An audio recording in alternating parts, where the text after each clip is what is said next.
2500 साल पहले इतिहास के पन्नों पर एक ऐसा नाम लिखा गया जो आज भी पावर, एम्बिशन और कॉन्क्वेस्ट के सिंबल के तौर पर याद किया जाता है, अलेक्जेंडर द ग्रेट, जिसे हम हिंदी में सिकंदर महान कहते हैं।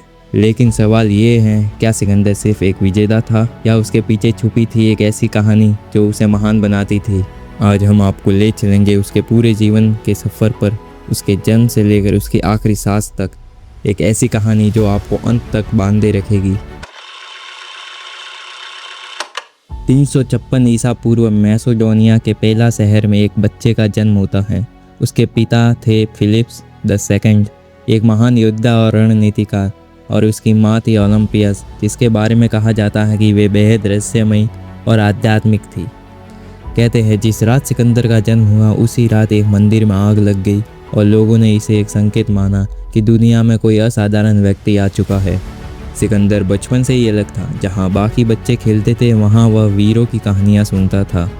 उसकी शिक्षा किसी आम गुरु ने नहीं बल्कि दुनिया के सबसे महान दार्शनिक अरिस्टोटल ने दी। अरिस्टोटल ने उसे सिर्फ पढ़ाया नहीं बल्कि उसे सोचने का तरीका सिखाया, विज्ञान, राजनीति, दर्शन और युद्ध नीति। यही वो समय था जब सिकंदर के अंदर दुनिया जीतने का सपना जन्म ले चुका था। एक दिन दरबार में एक जंगली घोड़ा लाया गया, कोई भी उसे काबू नहीं कर पा रहा था। लेकिन 12 साल का सिकंदर आगे आया। उसने ध्यान से देखा कि घोड़ा अपनी परछाई से डर रहा है।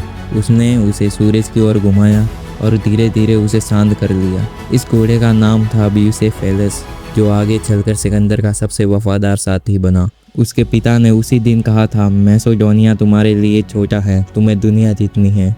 336 ईस्वी पूर्व सिकंदर के पिता की हत्या कर दी जाती है। सिर्फ 20 साल की उम्र में सिकंदर मैसेडोनिया का राजा बनता है। लेकिन गद्दी मिलना आसान था, उसे संभालना नहीं। चारों तरफ विद्रोह शुरू हो जाते हैं। यूनानी के कई शहर आज़ादी चाहते थे। सिकंदर ने एक एक करके सभी विद्रोह कुचल दिए और सबसे बड़ा संदेश दिया, मैं सिर्फ राजा नहीं, शासक हूँ।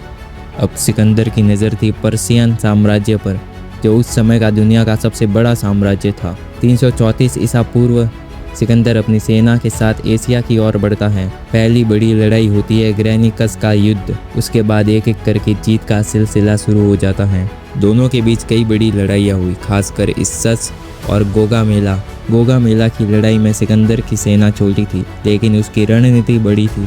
उसने दारियस की विशाल सेना को हरा दिया और पर्सिया का अंत कर दिया। यही वो पल था जब सिकंदर द ग्रेट बन गया।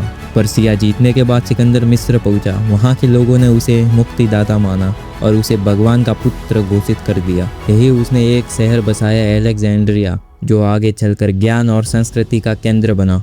अब सिकंदर की नज़र थी भारत पर। 326 ईसा पूर्व वह सिंधु नदी पार करता है और भारत में प्रवेश करता है। यहाँ उसका सामना होता है एक महान भारतीय राजा से, राजा पोरस। हाइडेस्पिस झेलम नदी के किनारे दोनों सेनाएं आमने सामने थी। पोरस के पास हाथी थे जो यूनानी सेना के लिए नए और डरावने थे। युद्ध बेहद भयंकर था, लेकिन अंत में सिकंदर जीत गया। जब पोरस को उसके सामने लाया गया तो सिकंदर ने पूछा, तुम्हारे साथ कैसा व्यवहार किया जाए? पोरस ने जवाब दिया, एक राजा के साथ जैसा किया जाता है। ये जवाब सुनकर सिकंदर प्रभावित हुआ और उसने पोरस को उसका राज्य वापस दे दिया। अब सिकंदर आगे बढ़ना चाहता था गंगा की ओर, लेकिन उसकी सेना थक चुकी थी। सालों से लड़ते लड़ते सैनिक टूट चुके थे। उन्होंने आगे बढ़ने से मना कर दिया। पहली बार सिकंदर को रुकना पड़ा और यही उसकी वापसी शुरू होती है। वापसी का रास्ता आसान नहीं था। रेगिस्तान, भूख, प्यास, बीमारियां। उसकी सेना धीरे धीरे कमजोर होती गई, लेकिन सिकंदर हार मानने वालों में से नहीं था।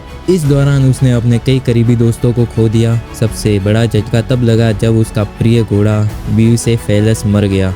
उसने उसके नाम पर एक शहर बसाया, ब्यूसेफेला। 323 ईसा पूर्व सिकंदर बाबिलोन में था। अचानक उसकी तबीयत बिगड़ने लगी। कुछ दिनों तक बुखार में तड़पने के बाद सिर्फ 32 साल की उम्र में उसकी मृत्यु हो गई। आज तक ये साफ नहीं है कि सिकंदर की मौत कैसे हुई। कुछ लोग कहते हैं बीमारी, और कुछ कहते हैं जहर, और कुछ कहते हैं थकान और युद्ध का असर। लेकिन सच्चाई आज भी एक रहस्य है। सिकंदर चला गया, लेकिन उसकी कहानी नहीं।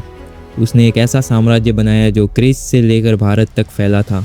उसकी सबसे बड़ी उपलब्धि सिर्फ जीत नहीं थी, बल्कि संस्कृतियों को जोड़ना था। सिकंदर सिर्फ तलवार से नहीं जीता, उसकी असली ताकत थी उसकी सोच, उसकी रणनीति और उसका आत्मविश्वास। वह अपने सैनिकों के साथ चलता था, उसके साथ खाता था और उसके साथ लड़ता था। क्या सिकंदर सच में महान था या वह सिर्फ एक महत्वाकांक्षी विजेता था? यह फैसला आपका है, लेकिन एक बात तय है, इतिहास में उसका नाम हमेशा गूंजता रहेगा। अगर आपको ये वीडियो अच्छा लगा तो लाइक, शेयर एंड सब्सक्राइब जरूर कीजिए। ऐसे वीडियो बनाने में बहुत मेहनत और टाइम लगता है, इसलिए आपका सपोर्ट हमारे मोटिवेशन के लिए बहुत इंपॉर्टेंट है। और जाने से पहले कमेंट सेक्शन में ज़रूर बताइए कि आगे आप कौन सी हिस्ट्री डॉक्यूमेंट्री पीरियड के बारे में वीडियो देखना पसंद करेंगे। See you soon with another history documentary.